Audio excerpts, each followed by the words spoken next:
I'm just level with you guys. My relationship with the Battle Royale games goes something like this. There are the ones I adore because they're well made. The ones which are really only fun with friends are because of how long they drag for, and the ones you genuinely despise because, well, they're just them.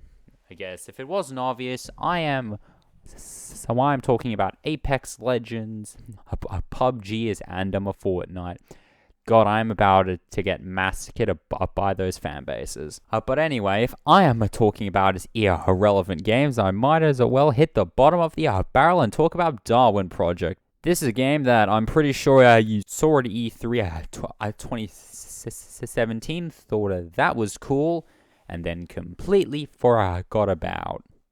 I wouldn't blame you. I was the exact same. I actually first played it back in 2018 when I was a console peasant. I think I played a single game, died, and just played a Battlefield 1 instead, which admittedly I now feel really bad about, because now I've done some research on the game, and it turns out it was a massive passion project. Wow, past me, you really are an asshole. But anyway, the Darwin Project is a 10-man, and yes, I said 10-man on purpose, because, well, it is literally 10 people per game, although if we count the director, the player, who essentially gets to fuck with the peoples on the map, by absolutely tormenting them and favoring their friends, it's 11. Despite the fact the director usually always wins up because he just nukes every square fuck are you if you made a director, by the way. This review won't actually have any footage of him in it because I didn't get to play him, and because because this game has like 75 active players a year. Yeah, this game is literally a dead game, and that really sucks. So I want to the actual game. There are no guns in it because all players started with an axe and a bow, which are binded to your mouse buttons. The game's combat is incredibly well refined, based entirely on the fact of holy shit, every single attack in this game just launches you back so far. And it's incredibly fun. I'll actually get to it later, but genuinely, it's so much fun to just spam these. The game has a resource system with two resources. A wood, which is used for the majority of items in including armor and arrows, aka the only two you'll actually use, and traps, which admittedly I placed a single bear trap and just pissed off. Quite literally, I completely forgot that those were a thing, but oh boy, I did. My enemies make us sure to spam a lot of these. God, I hate this community. And then there's a Darwinium, which yields abilities when upgrades. Again, as I'll explain this later. I think that this is an incredibly well-executed system. It's just, as I said earlier, I didn't find a use for most of the items.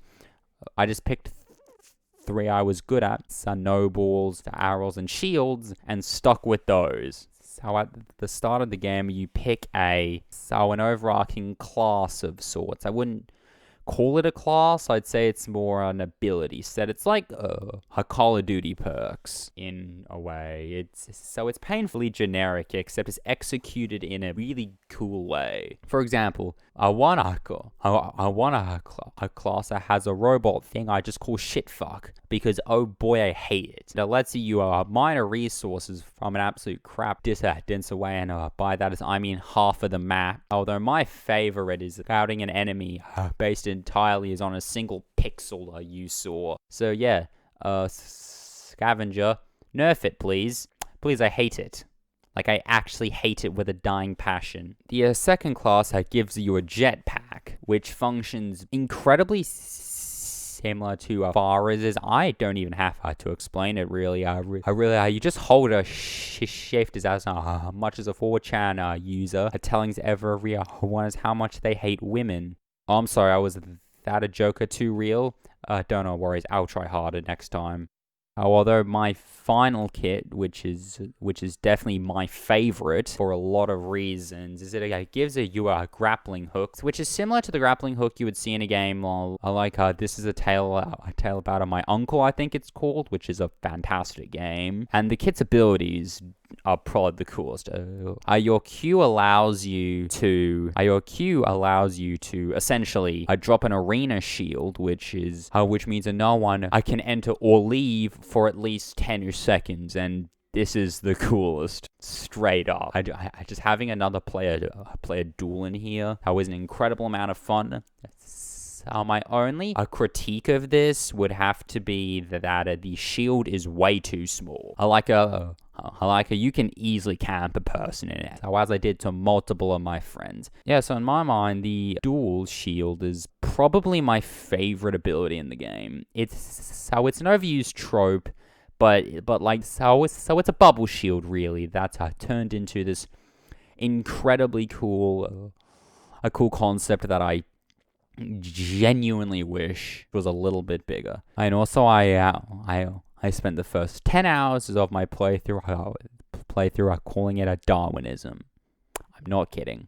I missed his opportunity, as if you ask me. Another thing I really enjoyed was the map, because it's 8 one-changing tiles, which shuffle around at the start of the game, meaning no one has any prior map knowledge. There's around 15-ish tiles, I think, although I've only seen 8 in my 10 hours with the game. And this is an awesome concept. It levels the playing field, which could encourage people to study tiles a little harder, which could be an encouragement to go pro. But sadly, the end of the first competitive season, Scavenger Studios, the 30-odd man team behind Darwin Project, had announced they'll be ceasing our development on the game.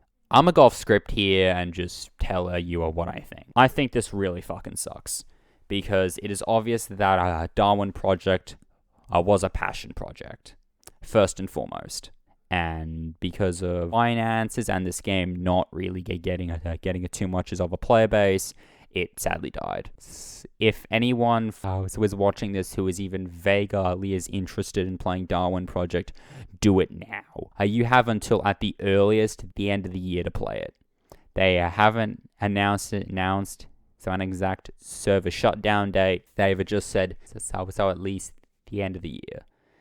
They actually have a new game coming out soon called Season, which looks really, really good. So if you genuinely wanna support them, follow them on Twitter. And if anyone from Scavenger is watching this video, I would be genuinely happy to do a review on Season as soon as it comes out. My Twitter DMs are open, so just hit me up. That's all I wanted to say, really. Darwin Project is a pretty fun game. So if you want to play it, go ahead and do it now. Keep moving, keep moving, keep moving, keep moving.